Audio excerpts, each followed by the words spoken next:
دو نیمچے چھوٹی تلواریں جناب، دو نیمچے بجلی سے گزرتے تھے کمر سے، آدھے ہوئے جاتے تھے لہیں جان کے ڈر سے، جان کے ڈر سے آدھے ہوئے جا رہے تھے.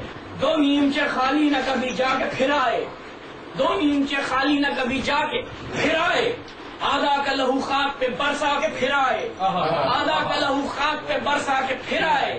وہ سن سے گئے اور کبھی لہرا کے پھر آئے، وہ سن سے گئے اور کبھی لہرا کے پھر آئے. دم لے کے لہو پی کے صفے کھا کے پھر آئے، دم لے کے لہو پی کے صفے کھا کے پھر آئے، دم لے کے لہو پی کے صفے کھا کے پھر آئے.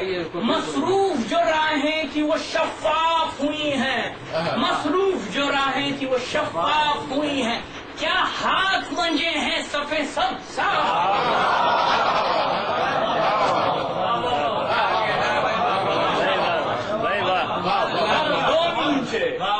دو نیمچے خالی نہ کبھی جا کے پھر آئے، آدھا کا لہو خاک پہ برسا کے پھر آئے. یہ سن سے گئے اور کبھی لہرا کے پھر آئے، تو سن سے گئے اور کبھی لہرا کے پھر آئے. دم لے کے لہو پی کے صفیں کھا کے پھر آئے. مصروف جو راہیں تھی وہ شفاف ہوئی ہیں. کیا ہاتھ منجھے ہیں جو سخن سنجھو صاحب سخن ہے ان کے لیے ہے یہ. کیا ہاتھ منجھے ہیں کہ صفیں سب صاف ہوئی ہیں. دم لے کے جو گھوڑوں کو اڑاتے تھے وہ جرار. دیکھیے میں نے کیا کہا تھا، آپ کو کیا لگتا ہے جو بیچ بیچ میں جو آتے تھے بھاڑے کے سپاہی وہ تو کٹتے جا رہے ہیں، لیکن وہ جناب مولانا محمد کا مقصد نہیں ہے، وہ ایم نہیں ہے کہ ان کو مارنا ہے، ان کا ایم تو کوئی اور ہے. کون ہے؟ دم لے کے جو گھوڑوں کو اڑاتے تھے وہ جرار، آدھا کے رسالوں کو بھگاتے تھے وہ جرار، شیروں کی طرح فوج پہ جاتے تھے وہ جرار. تو کرتے تھے یکتا جسے پاتے تھے وہ جرار، تو کرتے تھے یکتا جسے پاتے تھے، یکتا جو یکتا ملتا تھا فوج میں، دو کرتے تھے یکتا جسے پاتے تھے وہ جرار. شیروں نے جو مارا بھی تو روداروں کو مارا. علمدار کے پوتے، علمدار کے نواسے، منصب میں علمداری ہے، خون میں علمداری ہے. شیروں نے جو مارا بھی تو روداروں کو مارا. جب آنکھ ملی چن کے علمداروں کو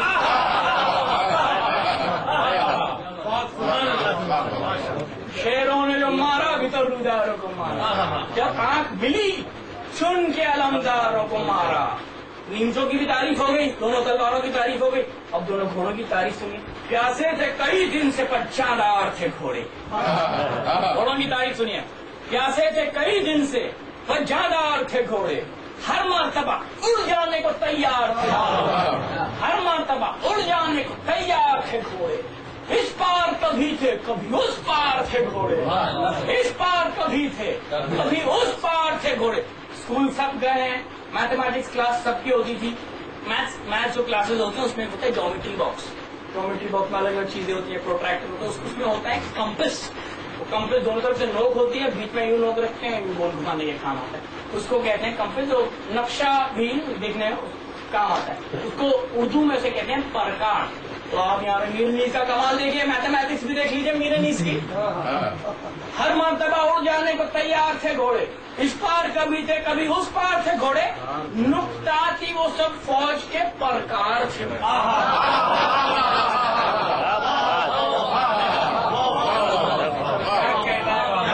نکتا تھی وہ سب فوج کے پرکار تھے.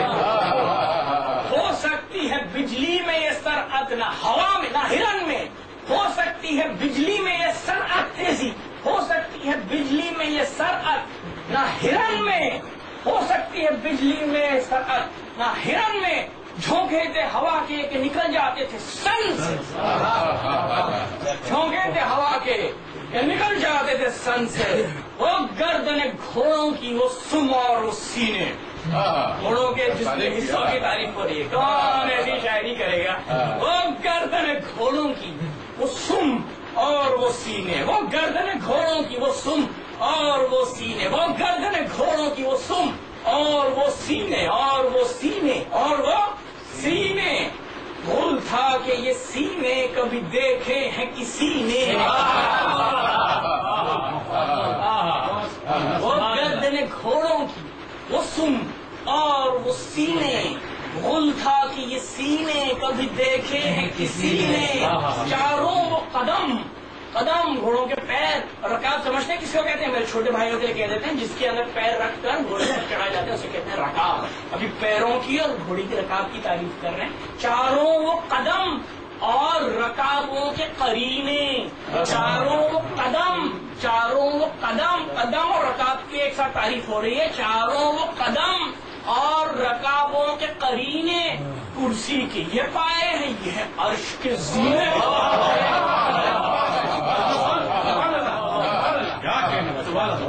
چاروں وہ قدم اور رکابوں کے قرینے، کرسی کے یہ پائے ہیں، وہ ہیں عرش کے زینے. یعنی گھوڑے پہ بیٹھ کے جناب مولانا محمد گویا عرش پہ.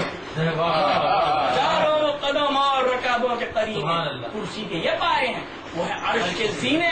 ساتھ ان کے ہرن جست میں نے گشت میں پہنچے، اڑتے ہوئے تاؤ سے چمن دشت میں پہنچے، اڑتے ہوئے تاؤ سے چمن دشت میں پہنچے. چھوٹا تھا بڑے بھائی سے خورے زیادہ. دیکھیں یہاں پہ پھر سے کردار نگاری آ رہی ہے، پھر سے کردار نگاری ہے اس شعر میں کہ اس بلوے میں، اس مجمع میں چاروں طرف تیر نیزے تلوار چل رہے ہیں، اس میں بھائی، چھوٹا بھائی اور بڑے بھائی میں کیا وہ ہے؟ ادب ہے کہ ختم ہو گیا سب؟ جنگ میں کچھ سمجھ میں نہیں آتا. دیکھنا ہے چھوٹا تھا بڑے بھائی سے خورے زیادہ، کچھ ہاتھ بھی کچھ نیچا بھی تیز زیادہ، سرتیز زیادہ، شررنگیز زیادہ. اس گھوڑے سے گھوڑا بھی سبق خیز زیادہ، اس گھوڑے سے گھوڑا بھی سبق خیز زیادہ. حیدر کی شجاعت بھی، جلالت بھی، غضب بھی. حیدر کی شجاعت بھی، جلالت بھی، غضب بھی. حیدر کی شجاعت بھی، جلالت بھی، غضب بھی، غصہ بھی، تحور بھی، برادر کا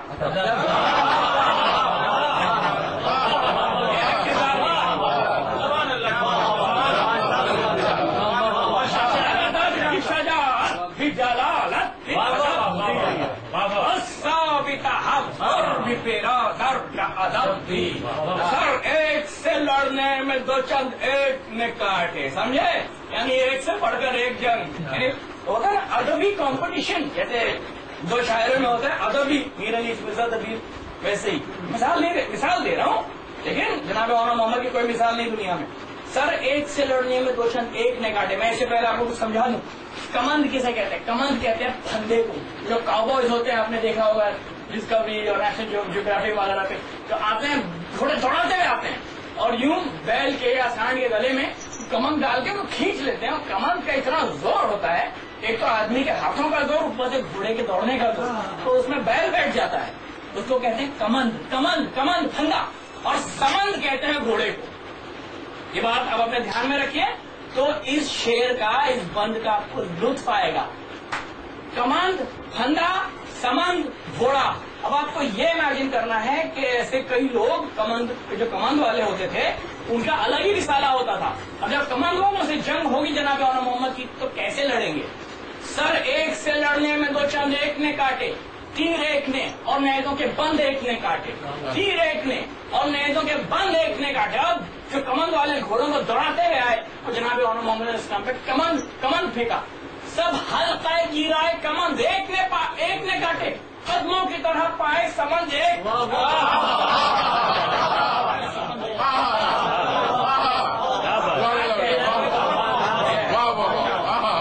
سر ایک سے لڑنے میں دو چند ایک نے کاٹے، سر ایک سے لڑنے میں دو چند ایک نے کاٹے. تیر ایک نے اور نیزوں کے بند ایک نے کاٹے. جب حلقہ گرائے کمند ایک نے کاٹے. قدموں کی طرح پائے سمند گھوڑا کے پیر کاٹ دینے کا. آپ کو معلوم ہے گھوڑا کیا کام کرتا تھا جنگ میں؟ جو آج فائٹر پلین کام کرتا، آیا بوم گرایا چلا گیا، کون پکڑے گا اسے؟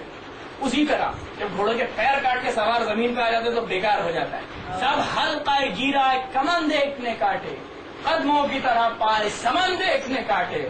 جہاں بازیاں دیکھیں کہ جگرداری کو دیکھے. جعفر تیار کا نا دھیان میں رکھنے. جہاں بازیاں دیکھیں کہ جگرداری کو دیکھیں، جہاں بازیاں دیکھیں کہ جگرداری کو دیکھیں. جعفر ہوں تو ان ہاتھوں کی تیاری کو دیکھیں.